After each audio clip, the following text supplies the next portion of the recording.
প্রণাম। আবার একটা এপিসোড নিয়ে চলে এলাম। ভিডিও ক্লিপটা আজকে খুবই মজাদার হতে চলেছে, সবাই দেখুন। দেখার পরে যদি ভালো লাগে তাহলে পরে একটু অনুরোধ করব, সেটার দিকে আপনারা খেয়াল রাখবেন। আজকের আলোচনা পর্বটা হচ্ছে পঞ্চায়েতি ব্যবস্থা, ত্রিস্তর পঞ্চায়েতি ব্যবস্থা। ভারতবর্ষের স্বাধীনতার পরে সাধারণ মানুষের সুবিধা বেশি করে যাতে পান, তার জন্য মানুষের কাছাকাছি কোনো দপ্তর, কোনো অফিস এবং কোনো ব্যবস্থা থাকার প্রয়োজন ছিল। সেই প্রয়োজনটা তৎকালীন সময়ে রাজনৈতিক দল, যার জন্য আমি কোনো রাজনৈতিক দলের আলোচনা এখানে করি না বলেই আমি আলোচনাটা অন্যরকমভাবে করছি। পঞ্চায়েতি ব্যবস্থাটা শুরু হয়েছিল 1992 সালে। ৭৭তম সংবিধান সংশোধন করে এই ত্রিস্তর পঞ্চায়েতি ব্যবস্থাটা এসেছিল। এবং এই ত্রিস্তর পঞ্চায়েত ব্যবস্থাটা এসেছিল খুবই ক্ষুদ্র ক্ষুদ্র মানুষের যে চিন্তাভাবনা, সেই চিন্তাভাবনাটার দিকে অগ্রাধিকার দিয়ে এই ত্রিস্তর পঞ্চায়েত ব্যবস্থাটাই এসেছিল। এই ত্রিস্তর পঞ্চায়েত ব্যবস্থার মধ্যে পঞ্চায়েতের ব্যবস্থা কি কি কাজ করে তারা, এবং পঞ্চায়েত একটা অফিস, এবং সেই পঞ্চায়েতের প্রধান কে থাকে এবং কাদের দ্বারা সে নির্বাচিত হন, সমস্তটা আজকে আলোচনা হয়। এই ত্রিস্তর পঞ্চায়েতের ভিতরে কিন্তু ব্লক আছে, জেলা আছে, সেগুলো নিয়ে আজকে আলোচনা করছি না, জাস্ট পঞ্চায়েত নিয়েই আলোচনা করব। তো এই পঞ্চায়েতে আমরা যারা ত্রিস্তর পঞ্চায়েত নির্বাচনের অংশগ্রহণ করি এবং ভোট দিই, প্রত্যেকেই জানি 3টে ব্যালট পেপার, 3টে বক্সে আমাদের ছাপ দিয়ে ফেলতে হয়।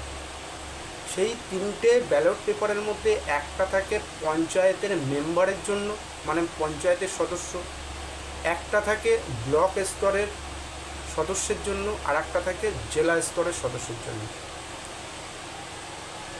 কিন্তু এই পঞ্চায়েতের যে মেম্বারকে আমরা নির্বাচিত করি, এই পঞ্চায়েতের নির্বাচন করার পরে যে যে দল এখানে নির্বাচনে অংশগ্রহণ করে, সেই অংশগ্রহণকারী দলের যারা প্রার্থীরা জিতে আসে এবং সংখ্যাগরিষ্ঠতা বেশি পান, তারাই এই পঞ্চায়েতটা মূলত চালান।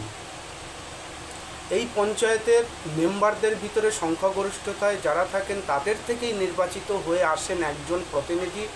তার নাম আমরা সবাই জানি এবং বলি, আমরা সমস্ত কাজের জন্য তার কাছে আমাদের যেতে হয়, সে হচ্ছে পঞ্চায়েতের প্রধান। এই প্রধান বা হিন্দি কথাতে বলে সরপঞ্চ। এই প্রধানের কিছু কিছু কাজ থাকে এবং মেম্বারদেরও কাজ থাকে। সেই সাথে সাথে আমাদের ভারতীয় নাগরিক যারা আমরা, এই ভারতীয় নাগরিকদেরও কিন্তু অনেক দায়িত্ব থেকে যায়।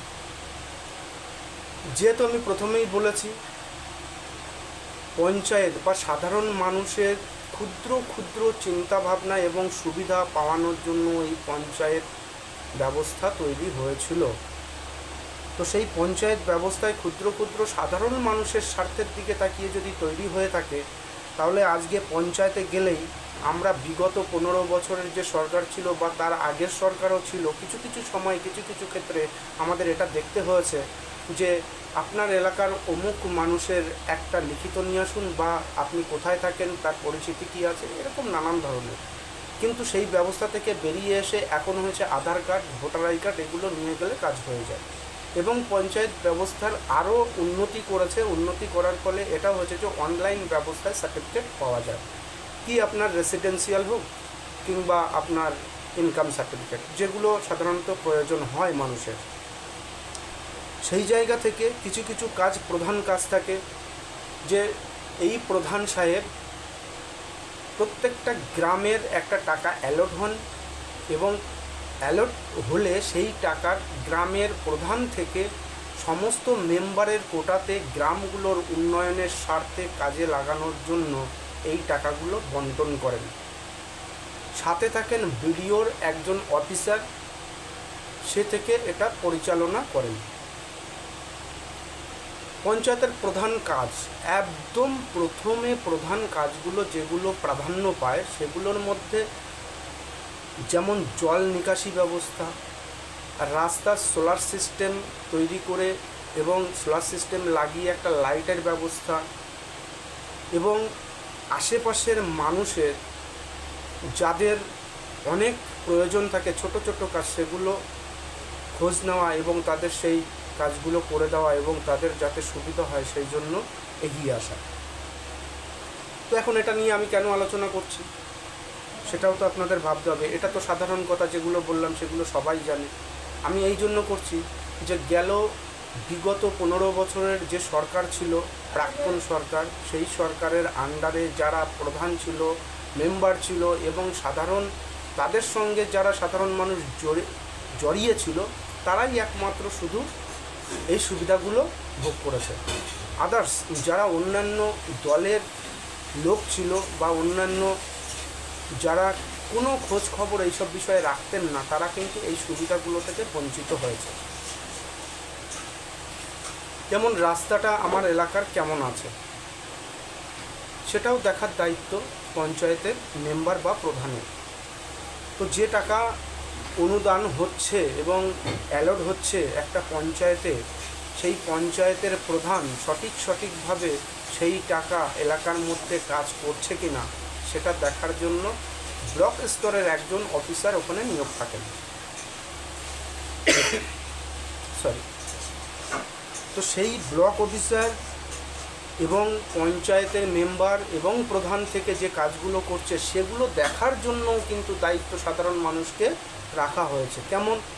সেটা সারা বছর, মানে 1 বছর ধরে কাজ করার পরে 1 বছরের মাথায় যে কোনো একটা নির্ধারিত দিন, সেই দিন সকল সাধারণ মানুষকে অ্যানাউন্সমেন্ট করে, মাইকে অ্যানাউন্স করে জানানো হবে অমুক দিন পঞ্চায়েতের একটা বৈঠক হবে, সেই বৈঠকে আপনারা উপস্থিত থাকবেন।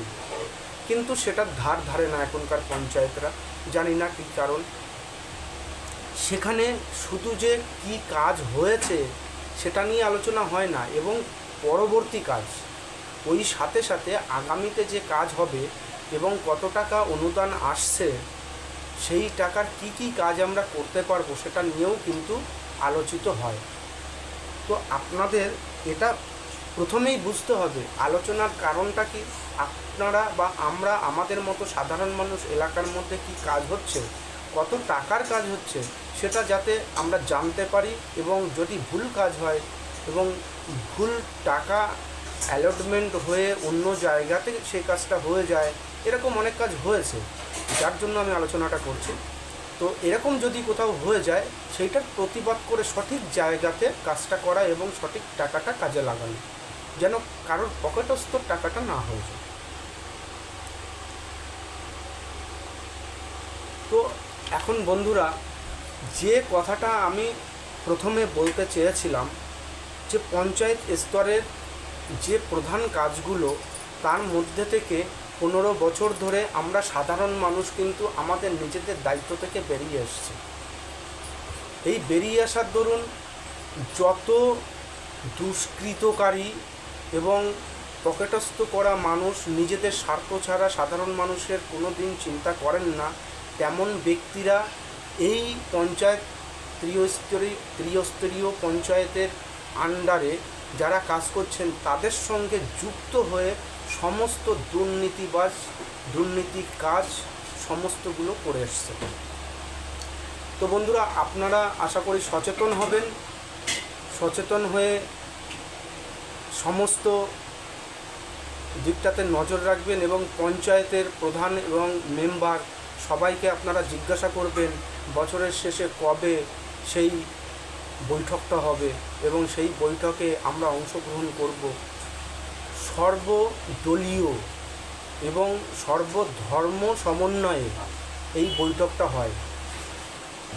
যে রাজ্য সরকারে বা পঞ্চায়েত সরকারের অধীনে যারা পরিচালিত করেন, তাদের পার্টি ছাড়া অন্যান্য পার্টির সদস্যরা এবং সাধারণ মানুষ কিন্তু ওখানে উপস্থিত থেকে এই মিটিংটাকে পরিচালিত করা হয় এবং সমস্ত মানুষকে জানানো হয় এবং মানুষ জেনে তার প্রতিবাদ করার একটা সুযোগ পায়।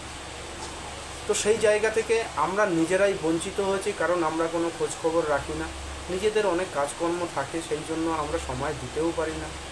কিন্তু ন্যূনতম এইটুকু তো আমরা করতে পারি যে পঞ্চায়েতের মেম্বার যে আছে তার কাছে গিয়ে অন্তত জিজ্ঞাসা করা, সেটাও আমরা কখনো করি না। তো বন্ধুরা, যাই হোক, আপনারা একটুখানি আমাদের দিকে খেয়াল রাখবেন। সাধারণ যে আমরা মানুষ আছি সেই মানুষদের দিকে পঞ্চায়েতের প্রধান এবং মেম্বার সাহেব যারা আছেন তারা যদি একটু খেয়াল রেখে কাজগুলো করেন এবং সাধারণ মানুষের স্বার্থে যে পঞ্চায়েত ত্রিস্তর পঞ্চায়েতি ব্যবস্থা হয়েছিল সেটা যদি আরও সুন্দরভাবে করা যায়, মানুষ যদিও এখান থেকে অনেকটা দূরে সরে এসছে, সেই দূরে সরে আসা থেকে যদি আপনারা একটু কাছে টেনে নেন এবং সুন্দর পরিষ্কার পরিচ্ছন্নভাবে কাজটা করেন, তাহলে সাধারণ মানুষের অনেক উন্নতি হবে। অনেক কাজ এখন পঞ্চায়েতের দায়িত্বের মধ্যে আছে। আমি এর আগেও বলেছি, পঞ্চায়েত দপ্তরের যে কাজগুলো সেগুলো নজর রাখবেন এবং বর্তমান যে সরকার আছে বিজেপি সরকার, তাদের নতুন দায়িত্ব এসছে। পঞ্চায়েতের আলাদা একজন মন্ত্রী হয়েছেন। মন্ত্রীর কাছে এবং রাজ্য সরকারের কাছে আমার বিনীত নিবেদন থাকবে যে আপনারা দয়া করে এই দিকগুলোতে সাধারণ মানুষের স্বার্থে যে ত্রিস্তর পঞ্চায়েত নির্বাচন করে যে সাংগঠনিক পঞ্চায়েত তৈরি হয়, সেই পঞ্চায়েতের কাজকর্ম যাতে সঠিকভাবে হয় সেটার দিকে খেয়াল রাখবেন। এবং গতকালের ভিডিওতে আমি আরও একটা জিনিস বলেছিলাম যে অন্নপূর্ণা ভাণ্ডার নিয়ে বারবার বিবৃতি এসছে, নানান রকম বিবৃতি এসছে, এরকম যাতে না হয়, একটা সিদ্ধান্ত একটা কথা এবং একই কাজের মধ্যে দিয়ে যাতে কাজ হয় সেদিকে নজর রাখলে আমি মনে করি সাধারণ মানুষ এবং আমার মতো সাধারণ মানুষ অনেক উপকৃত হবে। জয় হিন্দ, বন্দে মাতরম, ভারত মাতা কি জয়। সবাই ভালো থাকবেন। যদি আমার ভিডিও ক্লিপ ভালো লাগে তাহলে আপনারা আমার চ্যানেলটাকে লাইক, কমেন্ট, শেয়ার এবং সাবস্ক্রাইব করবেন।